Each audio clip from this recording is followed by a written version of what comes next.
Bom, gente, vamos começar então a leitura do capítulo 6º inédito, já concluindo aqui a sessão onde Marx discute a subsunção real do trabalho ao capital, né? Essa é a última sessão desses tópicos que Marx dedicou no capítulo 6º inédito, né? A discutir a subsunção do trabalho ao capital, né?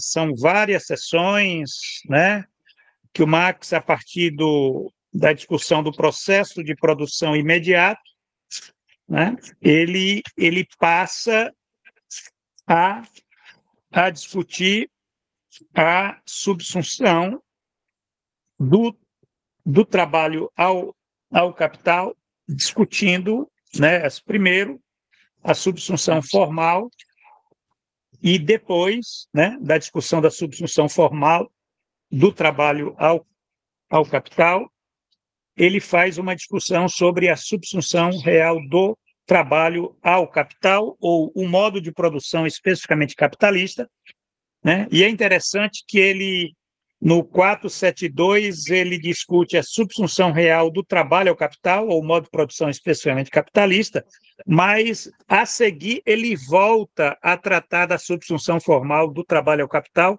com considerações suplementares, né? Isso é muito interessante porque a discussão que ele fez da subsunção real, ela é uma discussão muito pequena comparada com aquilo que ele gastou para tratar da subsunção formal, né? A subsunção formal ela toma várias páginas e prossegue. E ele conclui com a subsunção real do trabalho ao capital, mas não dedica muitas páginas, ele dedica poucas páginas, né? De qualquer modo, né, é importante que se diga que, obviamente, são duas categorias que se complementam, né? Não dá para pensar a subsunção real sem a subsunção formal, né? Então, isso é importante. E a subsunção real do trabalho ao capital é, na verdade, um modo de produção especificamente capitalista. É como se o capitalismo ele se desenvolvesse, né, enquanto capitalismo, né, enquanto modo de produção especificamente capitalista, com a subsunção real do trabalho ao capital, né? Quer dizer, com o capitalismo industrial, né? A partir da Revolução Industrial, né? É a partir daí que nós temos um modo de produção especificamente capitalista.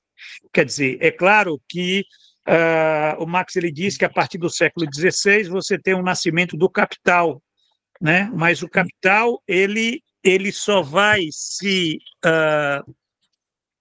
constituir enquanto modo de produção especificamente capitalista com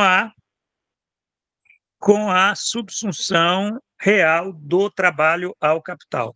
Isso é muito interessante, porque você tem aí um elemento, uma periodização histórica, né? Se nós pensarmos assim, século XVI até o século XIX, né, fins do século XVIII, século XIX, nós temos aí vamos dizer, um desenvolvimento capitalista que ainda não é um modo de produção especificamente capitalista, né? Vamos dizer assim, essa é a interpretação que eu estou fazendo aqui, depois vocês podem comentar se acharem interessante.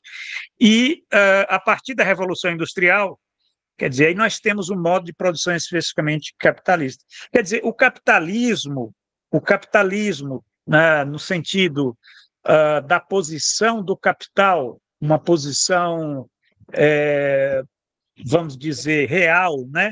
Quer dizer, um modo real, né? Ele tem pouco mais de 2 séculos, né? O que é pouca coisa porque o que são 2 séculos, se nós formos pensar o próprio desenvolvimento do capital, né, a partir do século XVI, século XVI, século XVII, né, século XVIII. Então, quer dizer,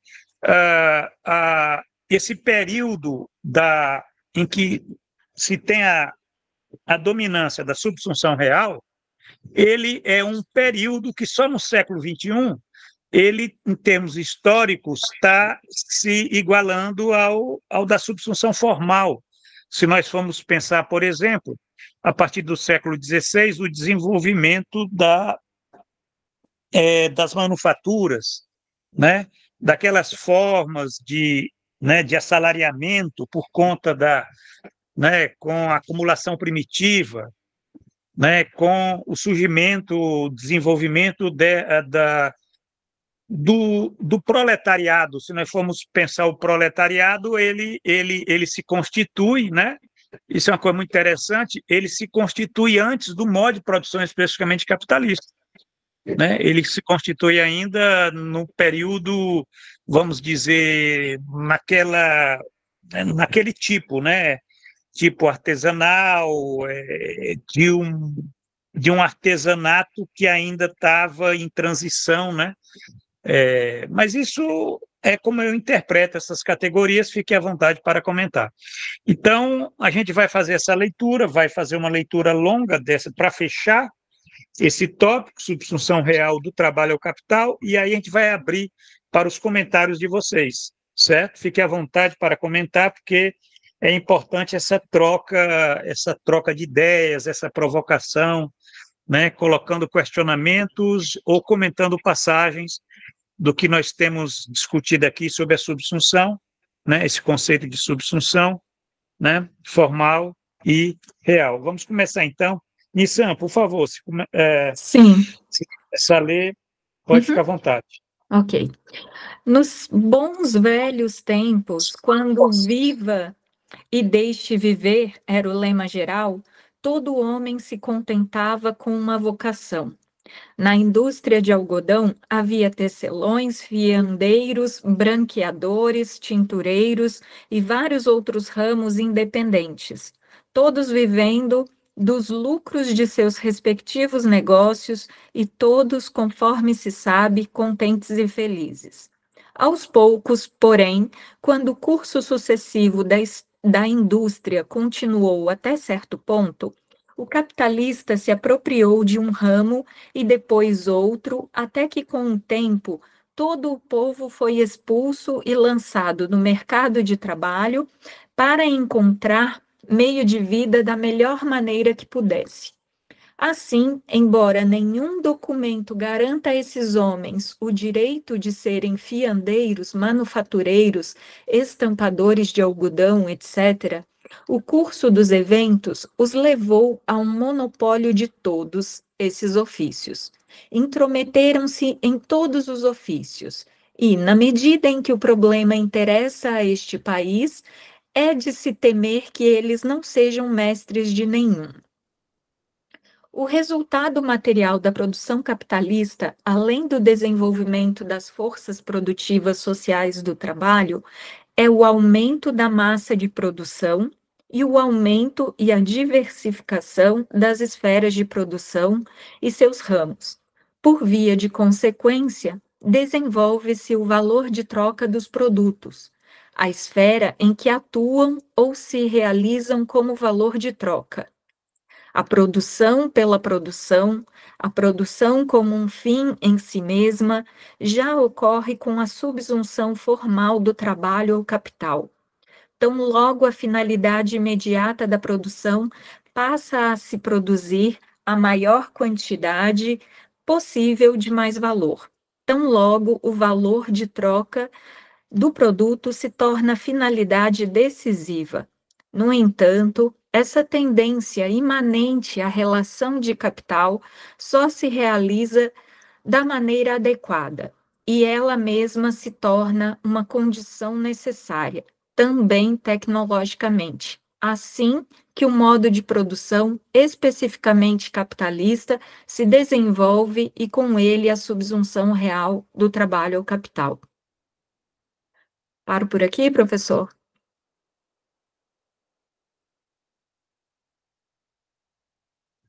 Bom, eu acho que a gente pode dar uma paradinha para dar um comentário aqui, porque esse último parágrafo aqui foi uma coisa maravilhosa, né? Porque o Marx fez uma síntese aqui daquilo que nós estávamos comentando, então vamos comentar. Aí depois a gente faz uma leitura para fechar essa, esse tópico, né? Alguém gostaria de estar comentando o que foi lido? Eu acho interessante essa passagem, né? Que aqui, na verdade, o Marx, ele faz uma citação, né, de um outro autor aqui, mas que tem elementos interessantes, né, e que complementa em certo sentido, o raciocínio que ele está apresentando sobre esse desenvolvimento da subsunção real, né. Eu acho que, sobretudo, enfatizando uma questão que é muito característica desse processo, né, desse desenvolvimento do capital ao patamar da subsunção real, né, não só a subsunção formal, mas o que ele chama de modo de produção especificamente capitalista, que é a escala de produção, né, e se refere ao conceito de grande indústria. Aqui ele dá esse... Voltando um trecho atrás, na verdade, ele contextualiza também essa questão, né?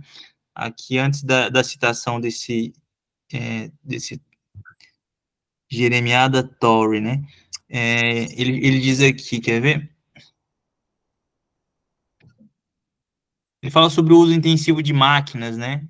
Em minas de carvão, na manufatura de algodão. O uso intensivo de máquinas em minas de carvão, na manufatura de algodão, etc., tornou necessária a introdução da produção em grande escala, na fabricação de máquinas. No entanto, abstraindo do aumento dos meios de transporte que esse modo de produção exigia em grande escala, foi apenas pela introdução de máquinas, na própria fabricação de máquinas, sobretudo dos prime motors, geradores cíclicos de energia, que se tornou possível a introdução dos navios a vapor e das ferrovias, o que revolucionou integralmente a construção naval. A grande indústria lança essa massa de homens nos ramos, ou cria nelas o excesso de população relativa que é necessária para a transformação do artesanato das pequenas empresas formalmente capitalistas em grande indústria. É uma característica importante, né? Porque você tem já no desenvolvimento da produção do capital a subsunção formal, você tem, em certo sentido, né, a produção do capital, a produção de mais-valia, inclusive, né? É um modo de produção de mais-valia direcionado para produzir mais-valia, explorar o trabalho assalariado. Porém, a escala de produção ela é distinta do processo de produção que caracteriza a subsunção real, né, que é baseado nesse desenvolvimento tecnológico, né, que estabelece uma outra escala da produtividade social do trabalho, né. Então, é o desenvolvimento da produção de mais-valia a partir desse aumento da produtividade do trabalho. A escala de produção, né, o Marx ele usa bastante aqui para se referir à grande indústria, o conceito de grande... ele usa bastante o conceito de grande indústria para descrever, né, a subsunção real, né? Para mim, de certa forma, quando eu vejo o Marx falando em grande indústria, o que está presente, o que está pressuposto é a subsunção real, é justamente a grande escala de produção que que se desenvolve a partir da progressão da produtividade do trabalho com o uso das tecnologias, né? E é interessante a gente ver esse processo do desenvolvimento da tecnologia e da produtividade do trabalho, nesse exemplo que eu acabei de ler aqui, que ele fala do uso de máquinas para a produção de novas máquinas, né, como meio de produção, ou seja, o uso intensivo de máquinas em minas de carvão, né, em minas de algodão, tornou necessária a produção em grande escala na própria fabricação de máquinas. Então, isso é uma característica interessante do desenvolvimento tecnológico, né, que você tem sempre uma nova invenção de um maquinário, de uma tecnologia, né? Hoje em dia, o mundo digital, que é utilizada para desenvolver novas tecnologias, né? E que é empregado no processo de produção para aumentar essa escala da produtividade social do trabalho. Então, são duas coisas que andam junto, né? Que andam juntas. Essa característica da subsunção real, que é a grande indústria, ou seja, a produção em grande escala, e o uso da tecnologia, o uso de meios de produção intensivos em maquinários, em recursos sofisticados, né? Em recursos materialmente sofisticados, para desenvolver justamente a escala da produção, né? E o que distingue a subsunção formal nesse sentido, né? Os produtores independentes, né? A produção em pequena escala, a manufatura, né? A lógica de produção baseada no trabalho mais manual, inclusive, né? No controle do trabalhador sobre o processo de produção, né? Isso é transformado, né? O controle, de fato, na lógica da subsunção real, é o controle propriamente da organização capitalista, né? O trabalhador, ele não tem controle da produção, ele se torna um apêndice, de fato, né? Da máquina nesse processo. Então, é nesse sentido que vai o meu comentário, né? Que é essa característica importante da subsunção real, que é a grande indústria, e a grande indústria caracterizada também por um outro patamar de escala de produção, né? Uma escala social, a escala do trabalhador coletivo, né? Que o Marx chama, no processo de produção de mais-valia. Perfeito, Ezeu. É isso mesmo. O Leão quer comentar alguma coisa? A Nissan, fica à vontade. Isabela está conosco agora. Professor, Pois não. eu gostaria de trazer essa discussão que o Marx está fazendo aí, atualizá-la, né, para os dias de hoje. Eu observo-se aqui, por exemplo, ele faz um discurso, ele cita lá as Jeremiadas História, ou seja, as lamentações do Carlyle, e não parece que nós também estamos hoje vivendo esse mesmo tipo de lamentação, porque ali o Marx coloca, e o que está acontecendo? Ele está discutindo essa subsunção para mostrar, de um ponto de vista mais elaborado, científico, como esse capital, como o capital vai se assenhoreando do processo de trabalho e vai desarticulando aquelas formas de trabalho anteriores. E a resposta que o Carlyle dá é em termos de lamentação. Olha, estamos perdendo as nossas formas de trabalho, o capitalista está entrando aqui, eles não são mestres em nada, e é de se lamentar isso, né, etc. e tal. O Marx traz isso para a discussão para mostrar o seguinte, olha, o que está acontecendo aí? É um novo modo de produção que está substituindo o anterior, e aquilo que era uma tendência vai se tornar uma condição necessária. E essa condição necessária que é o modo adequado do capital, né? Ou seja, ele transformar aquele modo de produção anterior no seu modo de produção, ou seja, a sua semelhança e imagem. O que eu estou pensando aqui é que quando hoje nós estamos discutindo essa questão da subsunção, e me desculpe os colegas aí, a minha prolixidade, mas aqui eu fico observando que nós também estamos hoje olhando a questão das plataformas, novas formas de trabalho, é como se fosse essa mesma jeremiada, essa mesma lamentação, sem se dar conta de que aquilo que está se apresentando como uma tendência é uma necessidade do capital.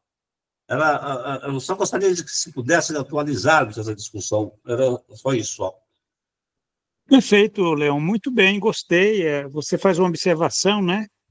Quer dizer, dois grandes comentários aí do Eziel e do Leão, porque o que o Leão coloca é exatamente isso, né? O Marx está E olha, o Marx, ele para fazer uma citação longa assim do Carlyle, ele deve ter realmente um valor, porque tem, né? Porque o que o Carlyle estava dizendo aqui é que esse curso sucessivo da indústria, né, da indústria capitalista, ele estava expulsando aquele povo, né, que eram artesãos, né, que eram mestres, né, que eram mestres e que estava lançando esse povo aí no mercado de trabalho, O né, quer dizer, professor, estava transformando num excesso de população. Pois não, Nilson? isso que o senhor está falando, né, e a sua introdução antes da nossa leitura, nesse final no parágrafo, quando ele começa a falar produção pela produção. Aqui, eu não sei se eu entendi corretamente, mas o que ele quer dizer é que na época em que estava esse momento de transição, dessa cooptação de força de trabalho para uma transição do artesanato, da manufatura, estava se compondo esse proletariado, né, até chegar ao sistema efetivamente, especificamente, modo de produção capitalista. Na verdade, o que eu entendi daqui é que nesse momento já essa produção pela produção quer dizer que já não era interessante ou já não havia naquela época mesmo o interesse de satisfazer as necessidades humanas, né? Já era uma busca pela mais riqueza, pelo mais valor, né? Então isso já vem Sim. acontecendo desde da subsunção formal do trabalho ao capital, quando o trabalhador ele é integrado a esse sistema pré-capitalista, né? Mas que essa tendência ela só efetivamente se completa com a grande indústria, com a introdução do maquinário, com a subsunção real do trabalho ao capital, certo? Exato, olha só, quando se fala em substituição formal, né, substituição formal do trabalho ao capital, é capitalismo, É né? capitalismo, Ali, né? né? E capitalismo é produção de mais valor, né? Aham. Quer dizer, é isso que ele está colocando, é a produção pela produção, a produção como fim em si mesma, Ah, né? sim. Você já ocorre com a subsunção formal do trabalho ao capital, Mas é né? Aquele correto, período da mas é correto. manufatura, você tinha isso, né? Mas é correto eu denominar esse período de sistema pré-capitalista? Não é pré-capitalismo. Já é Pré-capitalismo capitalismo. seria, sim, é claro, é um Já é capitalismo capitalismo. manufatureiro, Ah, é, tá. é um capitalismo manufatureiro, né? Ah, É um tá. Uhum. capitalismo ainda de oficinas e de manufaturas que elas já tinham como finalidade a produzir a maior quantidade possível de mais valor, né? Uhum. Através, por exemplo, da extração da mais-valia absoluta, né? Sim. Quer dizer, você já tinha já esses elementos, inclusive, de estar quebrando aqueles ofícios, né? A Uhum. manufatura ela quebra esse ofício. Aquele capítulo que o Marx discute divisão do trabalho e manufatura, né? Que é anterior ao capítulo maquinaria e grande indústria, né? Quer dizer, na manufatura, você já tem o quê? Você já tem a quebra dos ofícios, você tem uma divisão do trabalho, você tem esse povo sendo lançado no mercado de trabalho, você já tem um mercado de trabalho, né? Você já tem, inclusive, esses elementos que já vão se constituindo, que o Eziel fez referência, né? De uma escala de produção que ela já começa a crescer, né? Quer dizer, por conta, inclusive, da formação dos estados nacionais. Esse período que vai a partir do século XVI é um período que se formam os estados nacionais, quer dizer, se formam os mercados, né? Você tem uma integração né, aquilo que era fragmentário com o feudalismo já começa a se integrar, né? E essa era a função, inclusive, das monarquias absolutas, né? As monarquias absolutas elas tiveram a função histórica de estar constituindo, né, os estados-nação, né? É o caso da França, da Bélgica, né, da Inglaterra, que já está bem em estado avançado, né? É por isso que é o período das revoluções políticas, né? Você tem a Revolução Inglesa, né? Tem a Revolução Francesa, né? E é claro que tardiamente, no século XIX, é que vocês vão ter a Revolução, a Revolução Italiana, a Revolução Alemã, né? Quer dizer, a integração, o surgimento dos Estados-nação nesses países que já tem um desenvolvimento capitalista tardio. Mas o fato é que você tem, nesse primeiro momento, um capitalismo manufatureiro, e ele é isso que o Marx colocou, né? É uma produção que ela se caracteriza por ser um fim em si mesmo, né? É o capital, né? É por isso que o Marx diz, olha, o capital ele nasce a partir do século XVI.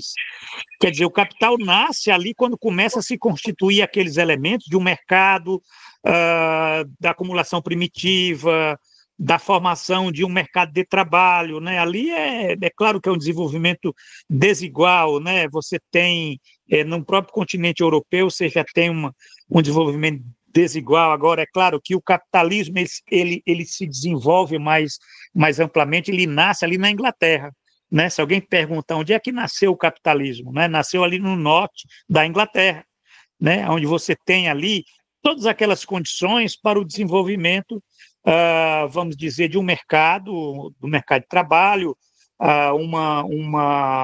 as manufaturas, né? Que exportavam para os mercados que havia na época era o continente europeu, né? Porque se a gente for verificar, você não tinha ainda mercados nas Américas, né? Isso aí depois queria se constituir, né? Nos Estados Unidos, nem mercados na África, obviamente, nem na Ásia, né?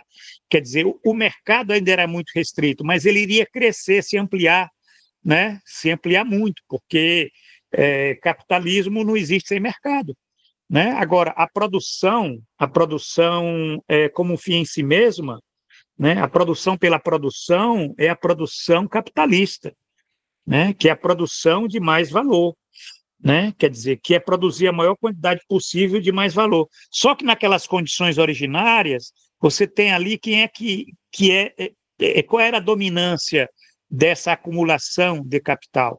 Era a mais-valia absoluta, né? Então você tem, quer dizer, isso vai mudar a face do sistema quando você tem a Revolução Industrial, né? A Revolução Industrial ela muda a face né? Isso que o Eziel falou, você já não tem mais a manufatura, você tem a grande indústria, né? Você tem né? Pois não.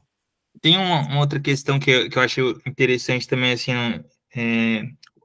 fazer um olhar numa perspectiva dialética, né? Que às vezes a gente fala, então foi uma coisa meio etapista, né? Primeiro você tinha a subsunção formal, que é mais-valia absoluta, e depois você tem a subsunção real, que é mais-valia relativa, né? É um processo realmente dialético, né? Esse desenvolvimento é concomitante, mas digamos assim, não é porque você não tinha ainda a grande indústria, né, plenamente desenvolvida, que você não tinha mais-valia relativa, pelo menos na minha interpretação, né, olhando o processo de uma forma mais concreta, né, até não considerando tanto o tratamento mais teórico abstrato, mas olhando de uma forma mais concreta. Só que assim você tem estágios, né, dessa magnitude, né, por exemplo, em certo estágio onde a gente pode dizer assim, em estágios onde predominava a mais-valia absoluta, né, a subsunção formal. Então, isso é uma questão qualitativa, né? Você tem um momento em que você tem produção, que assim, a produção do capital, ela, mesmo na subsunção formal, no momento que ela era predominante, né, não dá para dizer, não tinha desenvolvimento da produtividade, né? Mesmo na manufatura, que já era por exemplo, um desenvolvimento em relação ao trabalho artesanal, né, em termos de produtividade, a manufatura ela já insere o processo de produção em escala, né, mas ainda na manufatura, digamos assim, a gente pode dizer que a produção da mais-valia absoluta, ela era predominante em relação à mais-valia relativa, né. Aí, quando você tem, de fato, né, um desenvolvimento dessa escala, com tecnologias, com novas forças produtivas, né, que vão caracterizar um outro patamar de escala de produção e de produtividade, né? De fato, a mais-valia relativa, ela vai ser dominante, né? Então, assim, a mais-valia absoluta, ela existe, né? De fato, o capitalista não deixa de utilizar, são duas formas que o Marx apresenta, inclusive no Capital, né? Como formas da produção do mais-valor, né, da forma, os dois pilares fundamentais da produção do capital é a extração de mais-valia absoluta e relativa, mas o que vai caracterizar um modo de produção especificamente capitalista é, de fato, a predominância da mais-valia relativa, né, como, digamos assim, o processo central do desenvolvimento da produção do capital, da produção da mais-valia, da extração, da exploração do trabalho assalariado, né? Então, eu acho que esse lugar de predominância, né? Não é que você está, digamos assim, quando você tem a mais-valia absoluta, você não tinha mais-valia relativa, não é? Eu acho que não é bem nesse sentido, porque às vezes a gente está acostumado a ter uma leitura um pouco mais formal, mais logicamente formal, né? E menos dialética, às vezes a gente tende a raciocinar dessa maneira, mas olhando, inclusive, numa perspectiva um pouco mais histórica e dialética, né? Eu acho importante fazer essa ponderação. Bom, é isso que o Eziel colocou, e aí o Eziel já faz um movimento aí muito interessante, porque já me provoca. Eu já fui provocado aqui, e eu diria que essa provocação ela é boa, porque faz a gente pensar, refletir, né?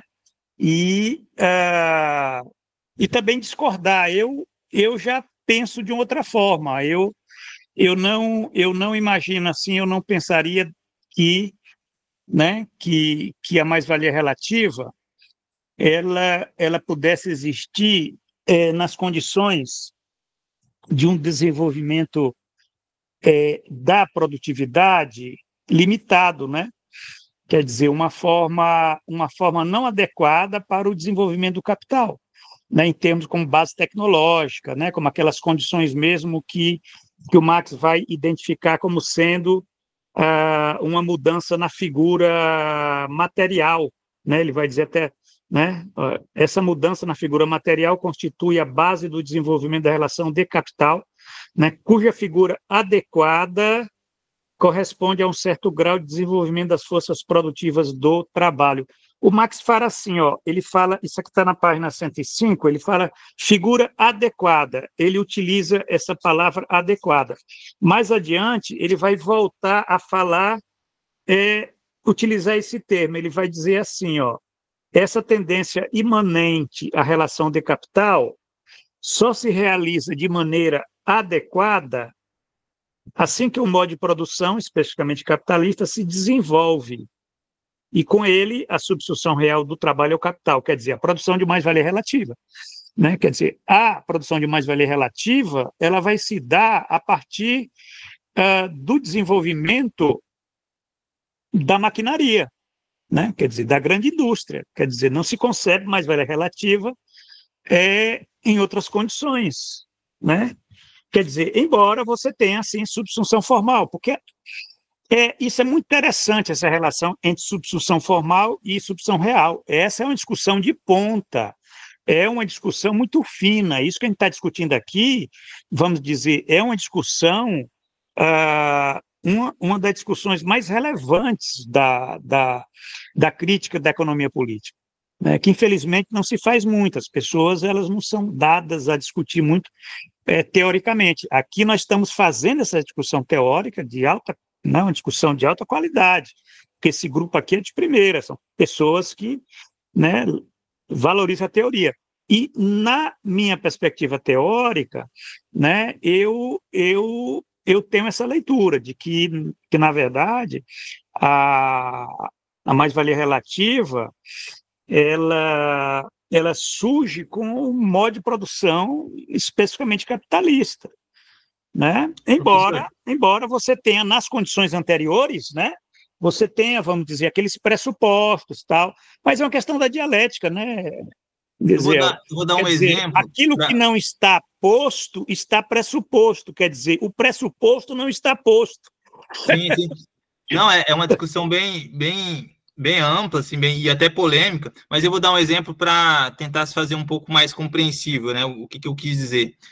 Por exemplo, o desenvolvimento da mais-valia relativa, né? Inclusive da substituição real, que é sinônimo de mais-valia relativa, ele se dá, né, com o desenvolvimento tecnológico, mas com um sentido, esse conceito de tecnologia tem um sentido amplo também, porque ele não se refere simplesmente à maquinaria. Por exemplo, mesmo atualmente, o desenvolvimento da gestão, a forma de controle, de organizar o trabalho, a divisão do trabalho, implica desenvolvimento da produtividade do trabalho, desenvolvimento da produção da mais-valia relativa. Né? Você tem tecnologias físicas e você tem tecnologias de gestão do capital. As tecnologias de gestão, elas são fatores do processo da produtividade do trabalho, né? Então, digamos assim, mesmo no momento da substituição formal, você tinha já, digamos assim, elementos de desenvolvimento da produtividade do trabalho, né? Isso não era digamos assim, o processo determinante e dominante da forma como se produzia mais-valia na substituição formal, quando a substituição formal, digamos, era o momento dominante, né, da organização da produção da mais-valia, mas você já havia, mesmo comparando, por exemplo, o desenvolvimento da produção artesanal para a manufatura, você já tinha uma organização já de uma certa escala, uma maior divisão do trabalho no interior da unidade produtiva, né, uma segmentação de etapas do processo de produção. Isso tudo implica essa amplitude do desenvolvimento do processo de produtividade social do trabalho, né? Então, são alguns dos elementos, né, que eu me refiro, né, para dizer que esse desenvolvimento da produtividade social do trabalho, né, digamos assim, na subsunção formal ele não é o fator dominante da produção da mais-valia, é a produção de mais-valia absoluta, que é o elemento, digamos assim, dominante da caracterização da produção capitalista nesses termos, né? E é claro, né, mesmo com o desenvolvimento, com o domínio da subsunção real do trabalho ao capital, com o domínio da produção da mais-valia relativa, né, você tem também a mais-valia absoluta ainda, digamos assim, eu acredito que isso não vai ser abolido enquanto existir o modo de produção capitalista, né, não dá para se pensar que a mais-valia absoluta, porque a mais-valia relativa vai se desenvolver a um ponto que vai abolir a mais-valia absoluta, não é nesse sentido, né? São processos que se desenvolvem, né, de forma relacionada, que tem uma relação mesmo, digamos, de simbiose até, eu diria, né? Não dá para você separar de uma forma... O capital não vai deixar de utilizar essas duas formas, né, de produção de mais-valia. Isso tá numa relação de simbiose, na lógica como o capital opera, mas, de fato, né, o que se torna dominante na substituição real é a lógica da produção da mais-valia relativa. Isso. E essa lógica da tecnologia, né, como o fator central, né, de fato, na consolidação. É tudo uma questão, assim, de considerar o desenvolvimento, né? Não é que uma coisa surgiu de uma hora para outra. Você tem o embrião, né? Você tem formas de transição, nas formas de transição você já tem a existência, digamos assim, né? Não é que a mais-valia absoluta surge só quando ela se torna dominante. Eu estou dizendo assim, você tem elementos da mais-valia relativa antes dela se tornar dominante, né? Mas isso, eu acho que é entender o processo de uma maneira dialética também. Mas essa é a questão, né? Essa é a questão de que a mais-valia relativa ela surge com a Revolução Industrial. Antes da Revolução Industrial, você não tinha mais-valia relativa. Você tinha produção pela produção, você tinha produtividade? Tinha, mas era uma produtividade de outro tipo. Não era a produtividade que você passa a ter quando a ciência, né, como que é dito, né, a ciência e a maquinaria são aplicadas à produção imediata. Quer dizer, você dá um salto na qualidade, um salto qualitativo na produtividade. Não é que não havia produtividade antes, é claro que havia. Havia produtividade até no feudalismo, né? Mas a questão é que a Revolução Industrial ela é o ponto de ruptura, inclusive até para o antropoceno, né? Se a gente está discutindo aqui a questão da produção capitalista, mas a gente poderia estar discutindo a questão ecológica. Aqui está esse conceito de antropoceno, alguns autores falam que ele começa ali com a Revolução Industrial. Né? Quer dizer, você tem ali um ponto século XVIII para o século XIX, ali é o ponto de ruptura, né? O ponto de ruptura. E isso significa que a categoria de mais-valia relativa, ela não tem a mesma estatura da categoria de mais-valia absoluta, né? Ela não tem a mesma estatura. Agora, não quer dizer que ela elimina a mais-valia absoluta. É claro que não vai eliminar. Assim como a subsunção formal, ela não é eliminada pela subsunção real, né? Quer dizer, você tem um desenvolvimento aí, você tem uma dialética, você tem. Agora, é uma dialética que ela tem que respeitar o desenvolvimento, até porque é o seguinte, dialética é movimento, e o movimento ele dá saltos qualitativamente novos, né? Quer dizer, isso é na vida, isso é na história, e não seria diferente com o capitalismo, né? Quer dizer, o capitalismo ele não é a mesma coisa, né? O capitalismo do século XIX não é a mesma coisa do capitalismo do século XVII.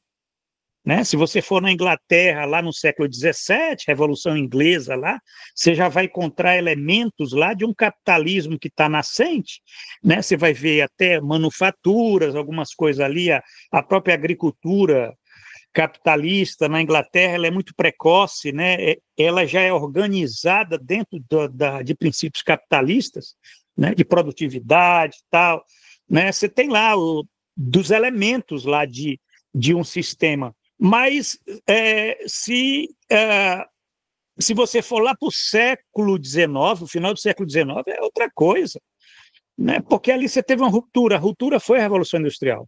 A Revolução Industrial é o fato cataclísmico na história da humanidade. Inclusive, ela é, como o Marx colocou, a revolução que ele... Né? Esse termo é muito forte, gente. Ela é uma revolução completa. Né? E não apenas isso, né? Não é uma questão de completa, se completou e fechou, não, que se aprofunda e renova constantemente. Chega até hoje, o capitalismo não parou de se renovar e de uma forma contínua, né? De uma forma contínua, a expressão que ele utiliza é exatamente essa daqui, esse processo é constante, quer dizer, até hoje, ele está mudando assim Agora, onde é que ele opera isso daí? Na base tecnológica. Quer dizer, é impressionante a tecnologia, mas havia tecnologia antes da Revolução Industrial? Havia, mas nós estamos falando de uma outra tecnologia, que é uma tecnologia que só passa a existir com o capitalismo industrial, com a grande indústria. O que é a grande indústria? É quando o capital ele vai fazer o quê? Ele vai aplicar a ciência e a maquinaria à produção imediata, a ciência. A ciência, inclusive, isso é algo que nunca aconteceu na história da humanidade. Você está aplicando a ciência à produção, né? O desenvolvimento científico, né? Tecnológico, né? E a tecnologização da ciência. Olha que coisa interessante, a tecnologização da ciência. O capital ele subsumiu a ciência, no sentido de que essa ciência ela está a serviço do desenvolvimento tecnológico. Né? Quer dizer, a gente acha que ciência é só brincadeira, que a gente é o saber pela paixão, pelo conhecimento, que vem desde a Grécia Antiga, os filósofos, tal. Isso daí é coisa do passado. Né? No capitalismo, no modo de produção especificamente capitalista, a ciência ela tem uma finalidade, ela faz parte disso aqui, inclusive, que nós lemos, né? Quer dizer, qual a finalidade? A finalidade imediata da produção. Né? Quer dizer, uma produção que tem um fim em si mesma. Quer dizer, a ciência ela passa a ter um fim em si mesma na medida que ela está ela incorporou essa finalidade imediata da produção capitalista, né? É por isso que as empresas, as grandes empresas, né, elas sabem disso, elas sabem que o desenvolvimento tecnológico vai possibilitar maior capacidade de concorrência no mercado, né? Por isso que todos esses oligopólios aí, eles têm os seus laboratórios e com muita verba do Estado, quer dizer, o Estado ele financiando o desenvolvimento do capital, porque fica muito caro para o capital hoje, as empresas, elas tirarem daquela massa de mais-valia, tirarem recursos para investirem nos seus laboratórios. Por quê? Porque a finalidade da empresa é o lucro, né? E é por isso que você tenha esse complexo militar industrial, né? Onde eles trocam aí, onde a tecnologia da guerra sai para a tecnologia do consumo, para a tecnologia da mídia e tudo misturado ali, tá? Tudo integrado pela produção capitalista. Então, vejam bem, gente, quando Marx fala em substituição real, mais-valia relativa, modo de produção sui generis, né? Tudo expressão do Marx, sui generis. Quer dizer, o modo de produção capitalista, especificamente capitalista, ele é um modo de produção sui generis. Isso é muito forte, essa expressão, né? Eu já falei para vocês que o Marx, quando ele fala as coisas, ele fala pesando, ele não é gratuito, assim como certos sociólogos que falam, às vezes, certas coisas gratuitas, né, sem pesar, mas o Marx, quando ele utiliza essa sui generis, é porque é realmente algo que nunca se teve na história da humanidade, né?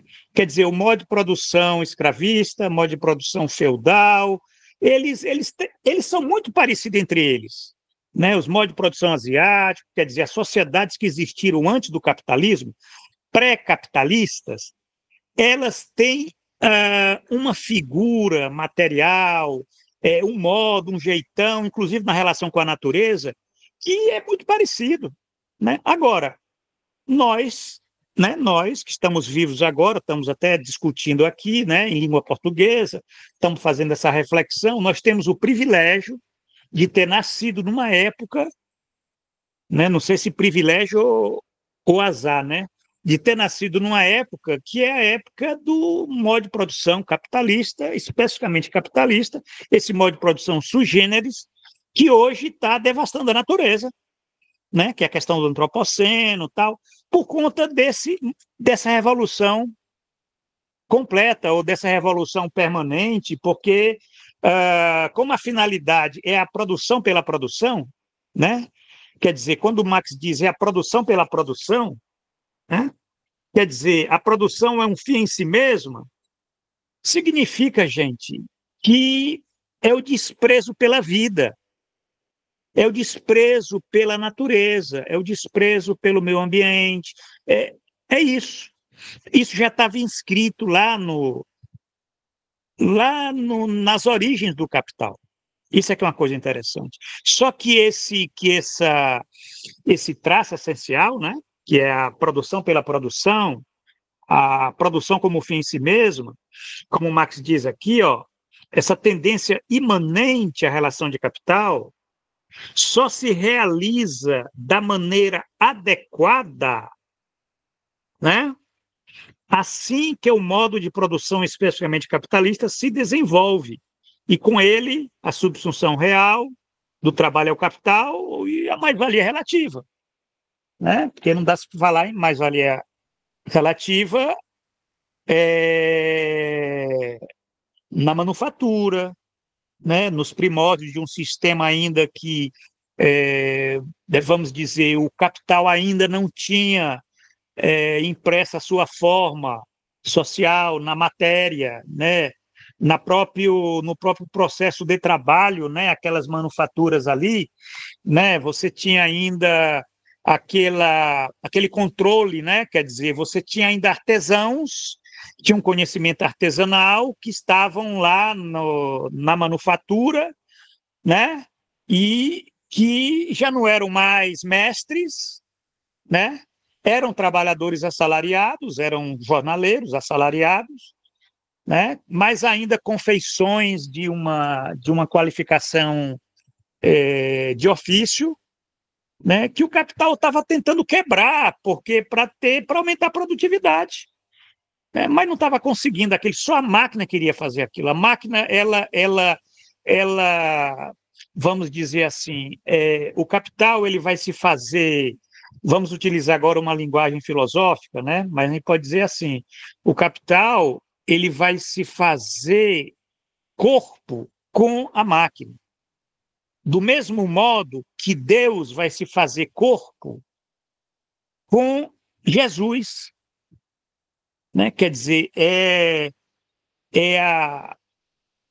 se tornou carne, né? Quer dizer, a gente pode até dizer, eu estou aqui metaforicamente, né? Só para vocês verem que, né? E como isso é interessante, essa reflexão marxiana, né? Marxista, porque essa categoria de capital, né? Essa metafísica do capital, né? Como diz o Lúcio Coletti, essa metafísica do capital, ela expressa esse elemento de presença, de parousia, né? Daquilo que é cataclísmico, né? A gente pode até dizer assim que só que não é uma especulação metafísica isso que nós estamos comentando aqui, né? A gente pode reunir dados históricos para mostrar, né, as mudanças que aconteceram, né, na humanidade, né, não apenas na produção, mas na reprodução social, né, na escala da produção de mercadorias nos mercados, a constituição dos mercados, nos meios de transporte, né? Isso que o Eziel salientou muito bem, a questão da grande escala, né? Quer dizer, a expansão capitalista ela passou a exigir uma maior escala, né? A escala se tornou um elemento fundamental até para que pudesse ser adequado àquela produção pela produção, né? Já com a produtividade, mesmo numa produtividade ainda limitada, mas que era necessária uma escala de produção, que com a máquina se transformou uma coisa necessária, que é o mercado mundial, né? Quer dizer, quem é que cria o mercado mundial? A grande indústria, né? Quer dizer, essa expansão dos mercados, né? E aí por aí vai a questão do imperialismo, a questão do globalismo, tal, enfim. Mas o fato é o seguinte, o fato é que essa grande escala, essa escala social, né? Marx fala de produção em escala social, né? Escala de valor, né? Uma escala de valor que ela que fosse para além daquele campo que era uma produção individual, de família, regional, certo? Quer dizer, e na medida que o capital ele vai crescendo, ele vai exigindo, né, o quê? Uma maior escala, né, na medida que vai crescendo a produtividade social, né? Quer dizer, a produtividade ela cresce, né? O capitalismo ele precisa sempre né, de ter uma produtividade, mas com a mais-valia relativa, essa questão ela dá aquele salto qualitativamente novo, quer dizer, aí é que entra a dialética, né? A dialética ela lida com saltos, né? A dialética não é só desenvolvimento, né? Saltos, né? É como a vida, né? A gente dá saltos, a gente não pensa, mas quando a gente nasce, né, a gente se desenvolve, cresce, né? Mas não é só questão de crescer, você tem saltos, você tem passagens, passa da criancice para a adolescência, da adolescência para a vida adulta, da vida adulta para a meia-idade. Então, quer dizer, até a velhice, né? Quer dizer, são saltos que todo organismo vivo dá, né? E o Marx entende o capitalismo como um organismo vivo, né? Essa é a visão dialética. A dialética é a ciência do movimento, é a lógica da vida, né? Quer dizer, negar a dialética é uma coisa estúpida, porque é negar o movimento, né? E a realidade é movimento, a realidade social, né? A realidade histórica, né? Quer dizer, agora, são processos complexos, são processos desiguais, né? São combinados, porque implicam a totalidade social, tendo em vista que o desenvolvimento é numa escala social do capitalismo, né? Quer dizer, o capitalismo ele se desenvolve em escala social. É por isso que é um desenvolvimento combinado, mas ele é desigual, porque o capitalismo não vai se desenvolver da mesma forma, né? Basta ver que você tem um capitalismo central e o periférico. Você tem um capitalismo, né, onde você tem o poder, né, imperial, e você tem o capitalismo dependente, né? Então, quer dizer, você cria toda uma relação, né? Então, isso é que é muito interessante. E o Marx, quando ele pensa essa questão da mais-valia relativa, né? Toda essa discussão, gente, que a gente está fazendo aqui, né? Subsunção formal, real, né? Que está a discussão mais-valia absoluta, mais-valia relativa, né? A questão para pensar a produção capitalista, esse desenvolvimento da acumulação do capital, né? Esses saltos, porque aí você tem a questão de uma periodização histórica, né? A gente está numa periodização histórica, quer dizer, se a gente fala uma periodização histórica, você tem períodos, né? Períodos, não é meramente uma questão etapista, é uma questão de você reconhecer os períodos, né? Etapas, formas, né? Quer dizer, aonde aquele sistema se desenvolve, né? Com aquelas características, né? E com características que produzem, que podem dar saltos, assim como você tem um salto, mesmo no capitalismo industrial, você tem um capitalismo concorrencial, que aí ele já muda, fim do século XIX, você tem uma passagem para um capitalismo monopolista, né? Que a empresa, inclusive a empresa capitalista, vai ser de outro tipo, não é mais aquela empresa que é onde você possa identificar, aquele é o dono, é o capitalista. Agora, no capitalismo monopolista, você vai ter os trusts, vai ter os cartéis, vai ter as sociedades anônimas, que você nem sabe quem é o dono daquela empresa. Porque eles são uma sociedade anônima. Quer dizer, é a forma adequada para o capital desenvolver, inclusive, o seu poder financeiro, né? É uma coisa impressionante, isso se desenvolve em pouco mais de um século, gente. É por isso que eu fico surpreso, assim como nós estamos diante de um sistema de novo tipo, sui generis, que a gente tem que se debruçar para entender ainda. Estamos em 2024 e as pessoas acham que já está tudo entendido, mas é claro que a gente avançou muito, a ciência histórica, né? Quer dizer, o marxismo, quem tem uma perspectiva da crítica da economia política, do capital, né? Já entende muito bem esse desenvolvimento, como eu estou colocando aqui, né? Se a gente pegou Ernest Mandel, vários outros autores, né? Paul Suisse e Paul Baran, quer dizer, a gente está lidando aí, tem vários autores dentro do campo da economia, né? Eles já fizeram estudos sobre a questão do capitalismo tardio, tal, quer dizer, a ciência histórica, ela conseguiu avançar muito, né? Mas o capitalismo continua nos surpreendendo. Agora, não nos surpreende tanto como há 100 anos. Hoje nós temos maior clareza com respeito, inclusive, às leis históricas, esse desenvolvimento.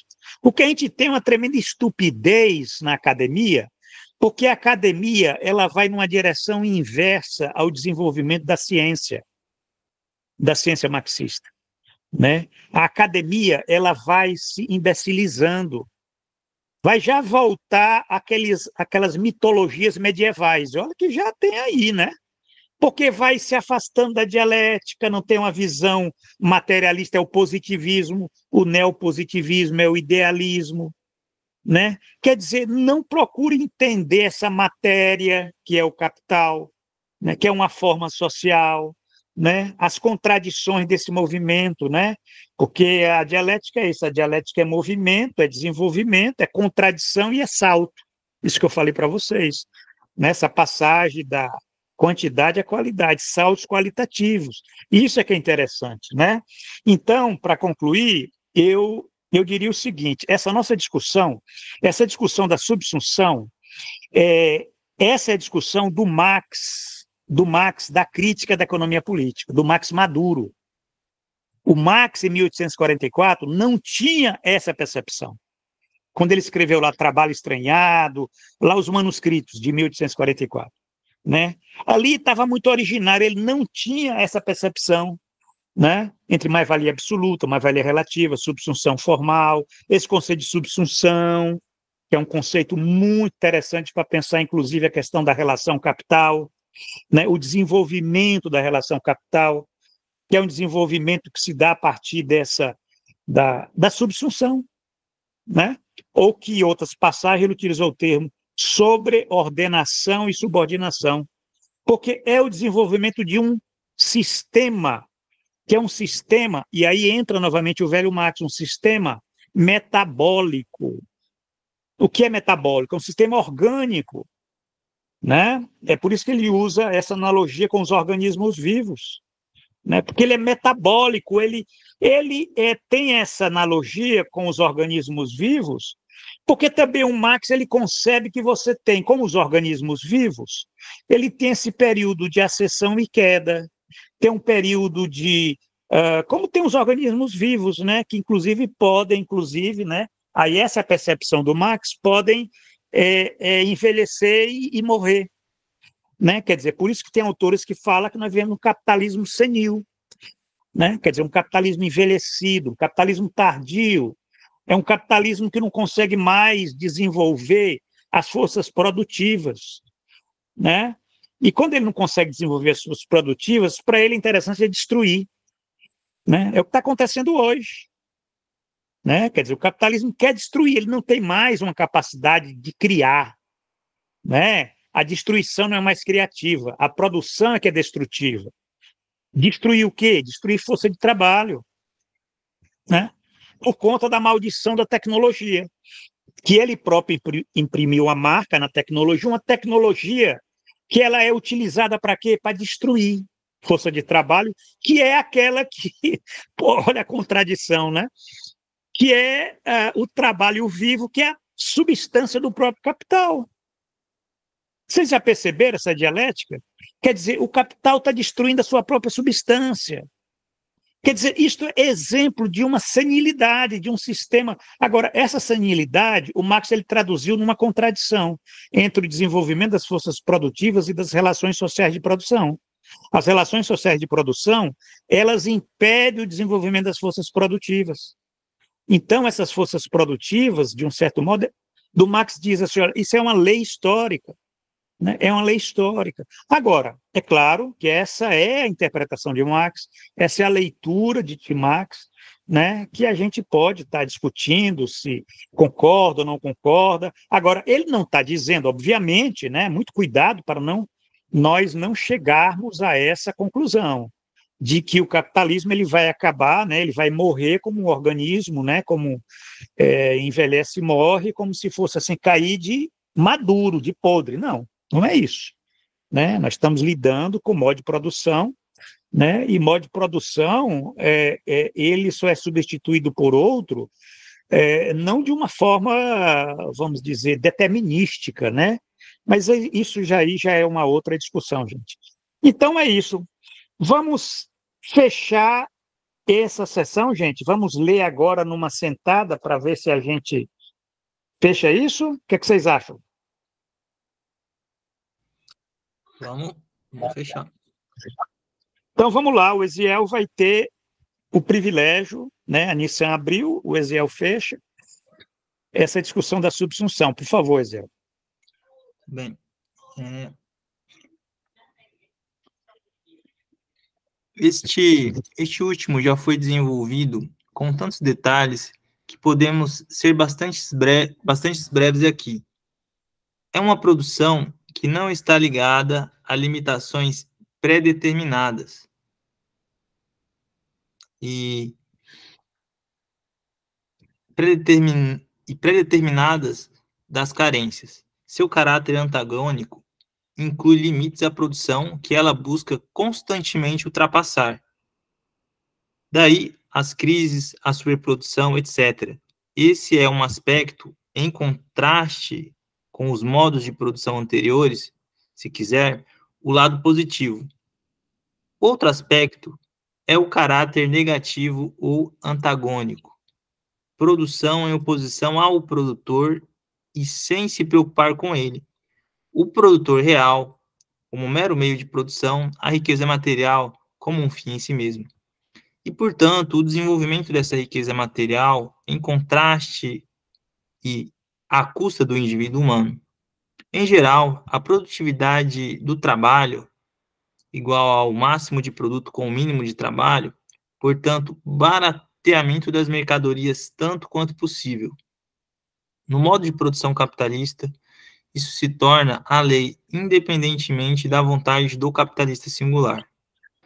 E essa lei só se realiza se estiver relacionada com outra, segundo a qual a escala de produção não é determinada de acordo com as carências dadas, mas, ao contrário, a massa do produto é determinada pela escala de produção constantemente crescente prescrita pelo próprio modo de produção. Sua finalidade é que o produto singular contenha o máximo possível de trabalho não pago, e isso só se alcança por meio da produção pela produção. Por um lado, isso se manifesta como uma lei, na medida em que o capitalista, que produz em escala muito pequena, incorpora nos produtos um quanto de trabalho maior do que aquele socialmente necessário. Manifesta-se, portanto, como uma implementação adequada à lei do valor, que só se desenvolve plenamente na base do modo de produção capitalista. Mas, por outro lado, manifesta-se como um impulso do capitalista singular, que, para transgredir essa lei ou burlá-la, astutamente, em seu próprio benefício, procura rebaixar o valor individual de sua mercadoria abaixo do valor socialmente determinado. E o que todas essas formas de produção de mais valor relativo têm em comum, além do crescente mínimo de capital necessário para a produção, é que as condições coletivas de trabalho de muitos trabalhadores que cooperam diretamente permite uma economia em contraste com a fragmentação dessas condições de produção em pequena escala, uma vez que a eficácia dessas condições comuns de produção não exige um aumento proporcionalmente igual de sua massa e de seu valor. Seu uso comum e simultâneo faz com que seu valor relativo em relação ao produto diminua, ainda que a massa absoluta de valor aumente. Perfeito, perfeito, muito bem. Muito interessante esses parágrafos finais do tópico sobre a subsunção real do trabalho ao capital. Alguém gostaria de comentar? Aqui acho que tem elementos bem interessantes. Eu achei pertinente, né, comentar agora, assim, essa passagem,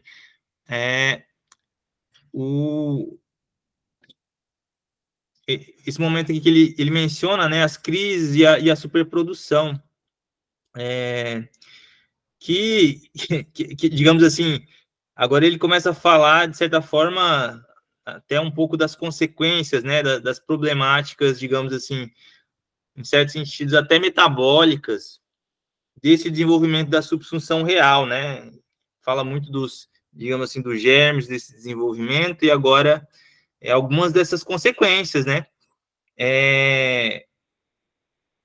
A finalidade, né, o que caracteriza a produção, ele coloca aqui que é uma produção que não está ligada a limites pré-determinados, ou seja, a lógica da produção capitalista é a produção pela produção, né? Porque, enfim, não é o valor de uso que é a finalidade da produção, não é o atendimento das necessidades humanas, né?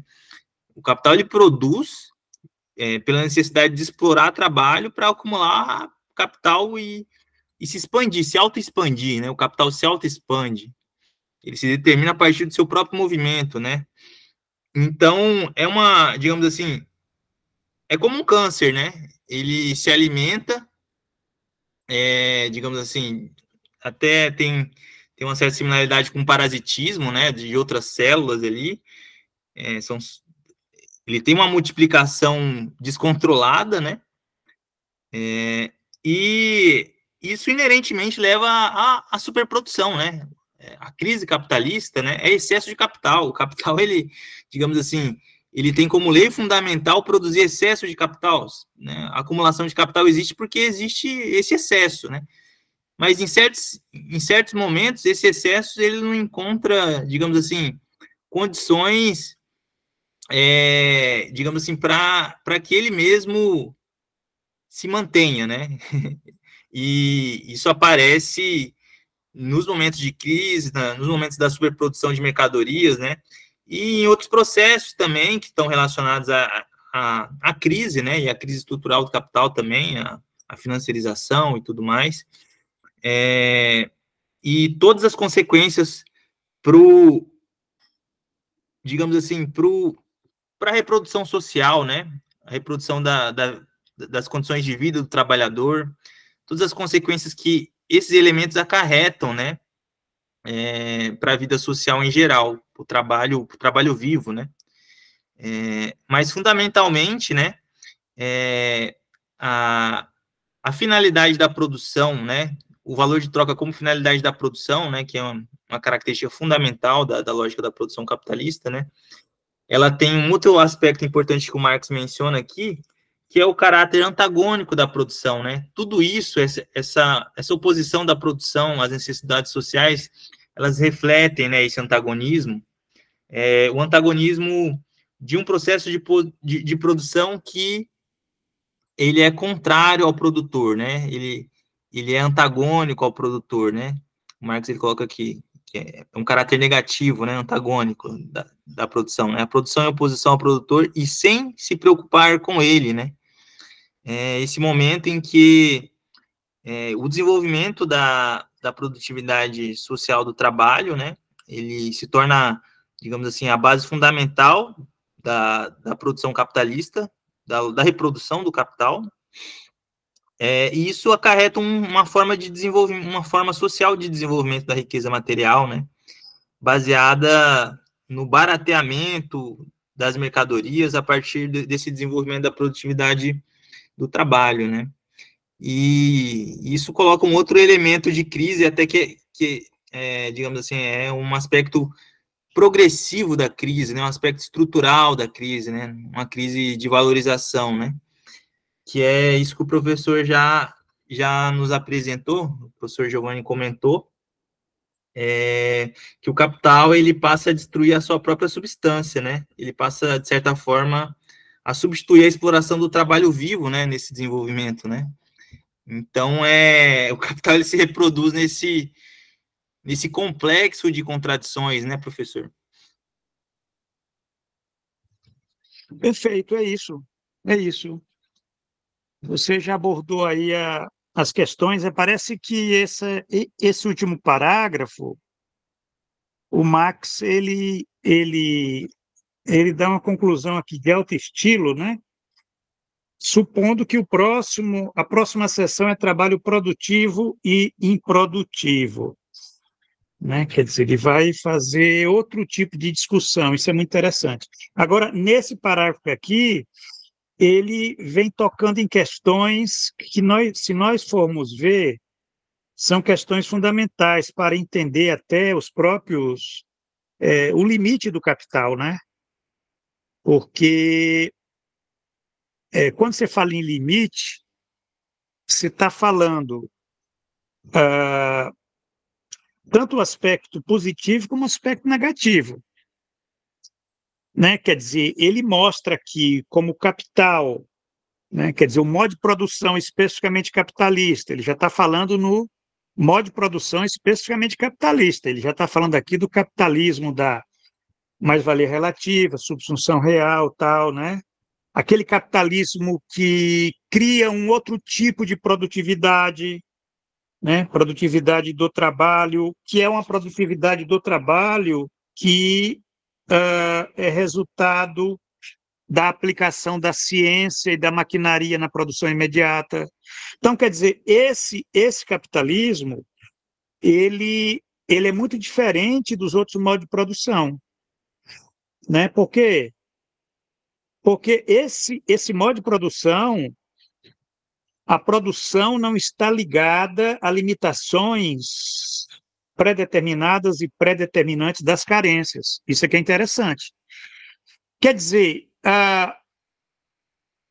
o capitalismo ele tem uma dinâmica que ele produz as carências. Ele não é predeterminado pelas carências. Olha que interessante. Isso aí é algo novo na história da humanidade, né? Esse é um ponto, certo? E isso faz com que os limites à produção que aparecerem, né, ele busca constantemente ultrapassar. Quer dizer, aquilo que o Rui Fausto coloca, né? O capitalismo ele se desenvolve ultrapassando obstáculos, né? Limites que ele transforma em obstáculos, porque obstáculos você consegue ultrapassar, né? Você não ultrapassa limites, você ultrapassa obstáculos. E o capital, então, ele transforma limites à produção em obstáculo que ele constantemente ultrapassa. Ele ultrapassa como? Através das crises. Pronto, aqui o Marx ele já mostrou. Qual a função das crises? Exatamente essa. É um momento do sistema se renovar, do sistema se desenvolver.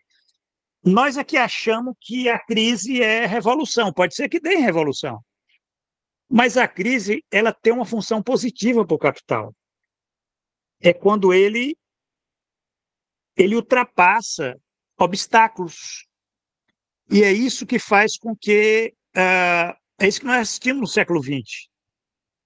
Né? Essa capacidade, inclusive, de se tornar um sistema global. Né? Esse é o aspecto positivo, essa força. Né?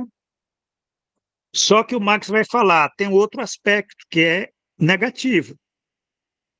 E isso daqui, gente, ele já falava desde 1844.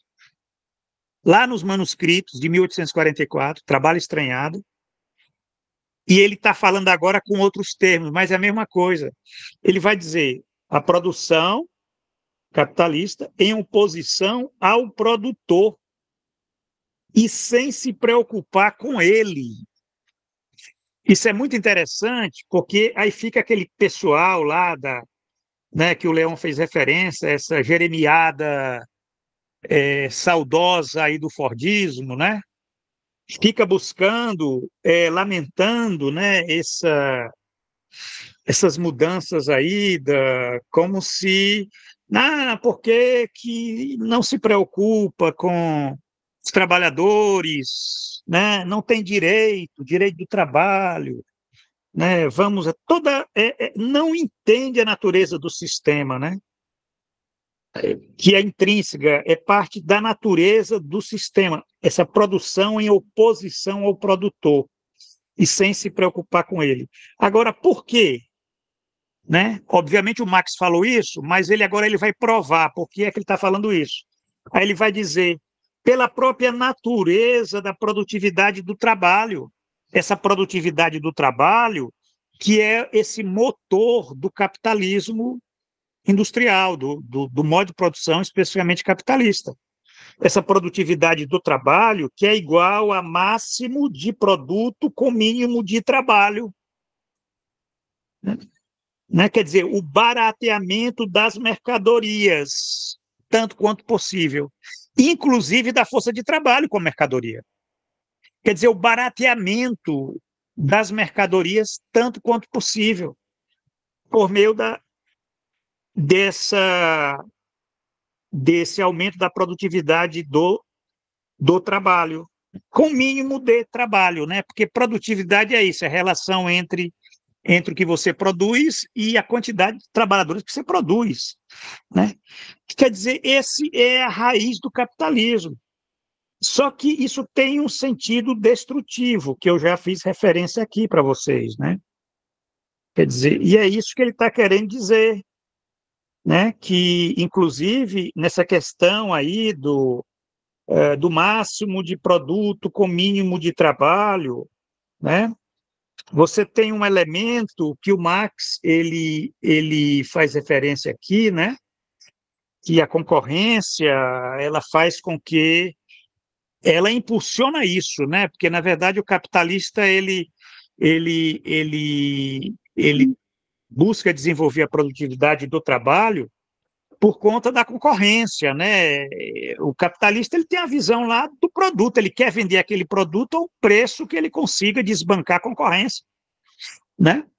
E ele faz isso procurando produzir, né, com o mínimo de trabalho, né? O mínimo de trabalho. E na verdade isso tem um resultado, né, social, né? Quer dizer, para o capitalista individual, isso é bastante racional.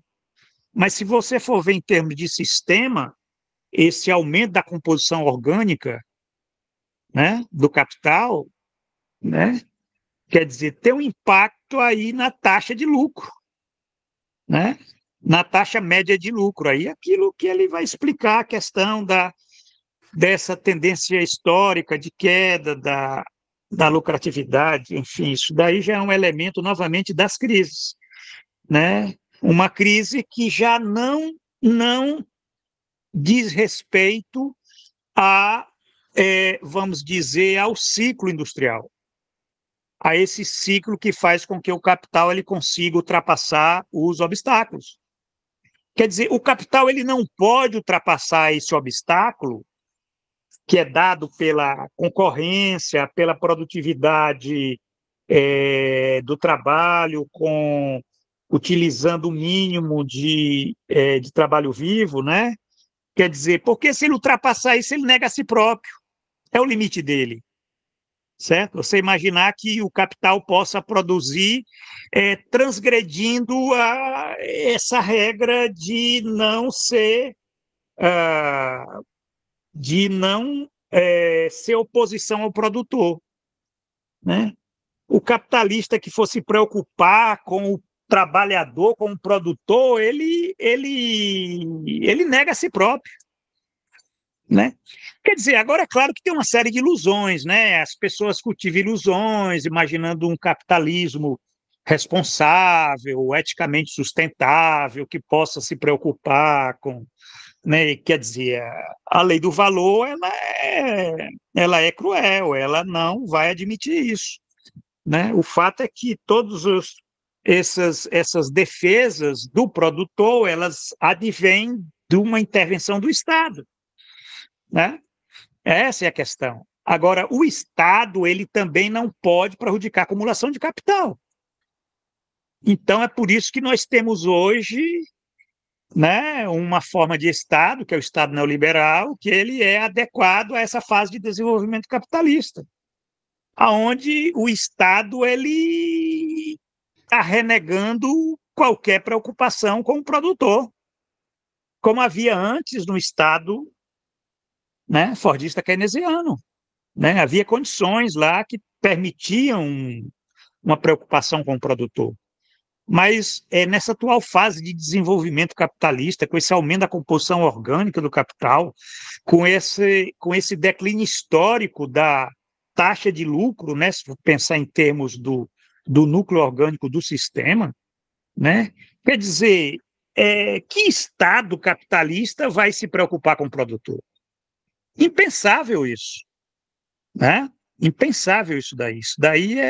Isso explica tudo isso que a gente está vendo hoje. Então, esse parágrafo aqui que o Marx conclui, né? Ele é muito interessante, tem uma série de outros elementos, e fechou aqui com chave de ouro, né, essa discussão sobre a subsunção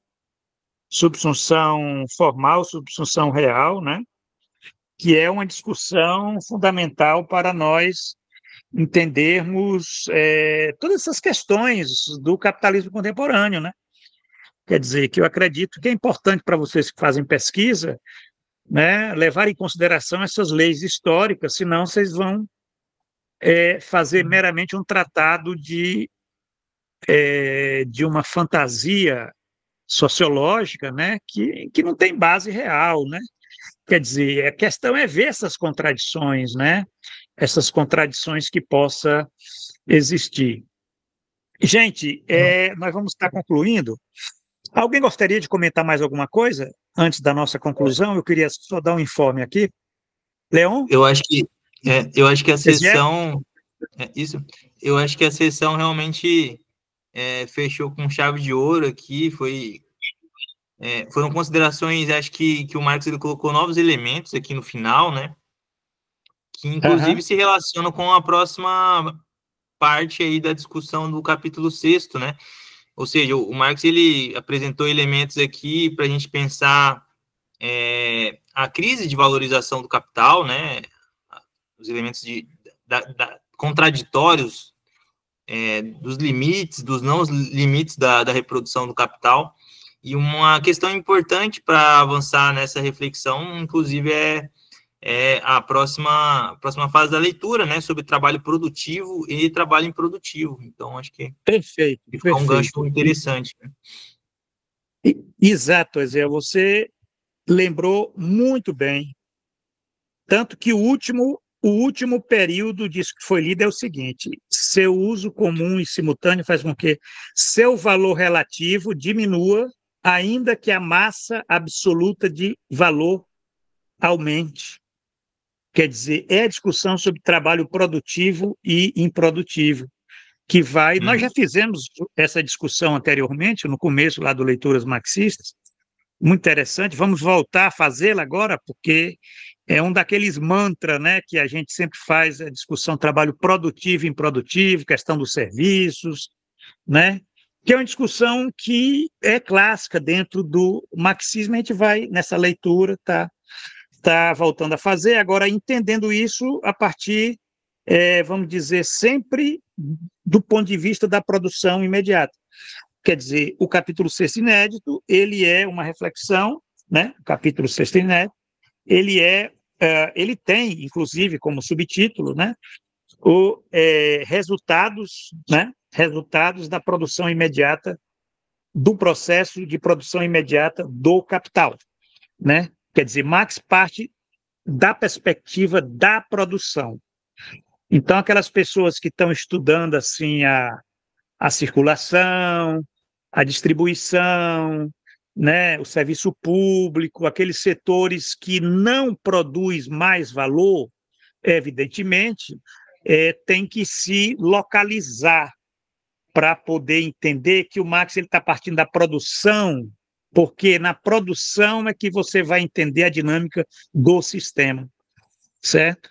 Quer dizer, não é que ele despreze as outras esferas, né? Quer dizer, o fato de ser improdutivo não quer dizer que é uma desvalorização, não. É uma questão de estar entendendo a dinâmica desse sistema que ele está falando aqui, o sistema da produção do capital, no sentido de produção de mais valor, né? Que é fundamental para entender o capitalismo de hoje, né? Quer dizer, essas figuras que nós vemos hoje do capitalismo contemporâneo, essa crise, tem a ver, sim, com essa discussão da produção, né? Por mais que se tente jogar fumaça, né, para ocultar a importância desse aspecto estrutural, né, é importante a gente sempre lembrar essas conquistas do pensamento científico, né?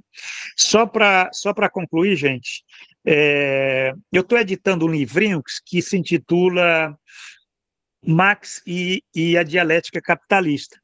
Tem, inclusive, um livro do Martin Nicolaus, que ele foi o tradutor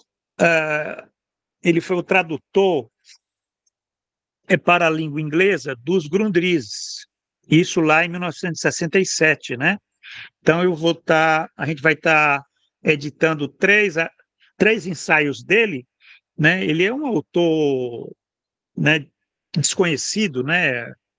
Autor sumido. Ele, né, nos últimos 50 anos, ele inclusive abandonou até o marxismo, uma coisa curiosa. Eu, para publicar esse livro, tive que tentar encontrá-lo, mantive contato com ele para dizer que ia publicar esse livro e vou escrever uma apresentação, mas ele levantou questões muito interessantes. Eu acho que esse livro ele vai contribuir muito para o nosso grupo de leituras marxistas, e Bom, o Marco Nicolaus está com 83 anos hoje. E esse livro, ele lá em 1967, ele levanta questões, inclusive para ressaltar essa questão da mais-valia relativa, né? Até para explicar essa questão, que essa chave, né, da mais-valia relativa é ela que explica todo o desenvolvimento do capitalismo no século XX, inclusive a capacidade do capitalismo criar uma base hegemônica, né, com respeito à classe média, aos direitos, né, quer dizer, um sistema que conseguiu, de um certo modo, né, criar uma base de legitimidade social no século XX, foi graças à mais-valia relativa, né, só para vocês verem como essa discussão que a gente fez, a subsunção, ela é fundamental para pensar a questão da hegemonia, né, a subsunção real, ela permitiu que o sistema, né, na medida que ele acumulou muita riqueza, né, sem necessariamente degradar a força de trabalho, né, naqueles setores, né, da produção de mais valor, né, se nós formos pensar, né, aqueles de maiores produtividade, né, aonde você teve, inclusive, né, o salário indexado à produtividade, então você teve o aumento do salário real, né, o padrão de vida da classe trabalhadora, né, está bem melhor do que era há 150 anos, né, isso é inegável, né, quer dizer, se você for olhar para o trabalhador da indústria, né, o trabalhador da indústria hoje, ele está numa situação bem melhor do que estava há 150 anos, né, há um século, quer dizer, por conta dessa capacidade do capitalismo acumular muito sem precisar, né, sem precisar degradar o salário real, né? Agora, isso não quer dizer outros setores improdutivos, setores que, né, país capitalismo dependente, mas aí é outra história. Então, essa discussão vai ser muito interessante, espero que esse livro aí ele possa contribuir para o nosso debate, e é o tema dos Grundrisse, né? O Grundrisse, ele em 1857, Marx, né, vamos dizer, a partir de quando o professor Marx começou a pensar nesses termos que a gente está discutindo aqui, né? Subsunção, mais-valia relativa, né? Essas grandes descobertas, né? Quer dizer, Marx descobriu a mais-valia, mas ele descobriu, né, não apenas a mais-valia, ele descobriu que tem uma diferença entre a mais-valia absoluta e a mais-valia relativa, né? E ele descobriu que a mais-valia relativa, ela faz com que, né, e o Eziel sabe disso, que a gente já discutiu, né? Ela implica numa outra teoria dos salários, né? Quer dizer, o Marx nunca defendeu a tese de uma pauperização absoluta da classe trabalhadora. Então, isso foi fundamental para o desenvolvimento do sistema. Vocês imaginem se o capitalismo não tivesse essa capacidade, né?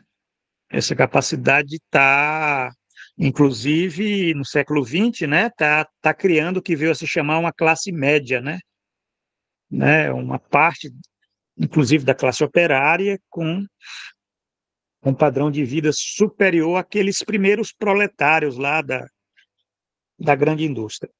É isso aí, gente. Então, daqui a 15 dias nós voltaremos a ter a nossa leituras marxistas e vamos abrir, então, com essa discussão sobre o trabalho produtivo e improdutivo.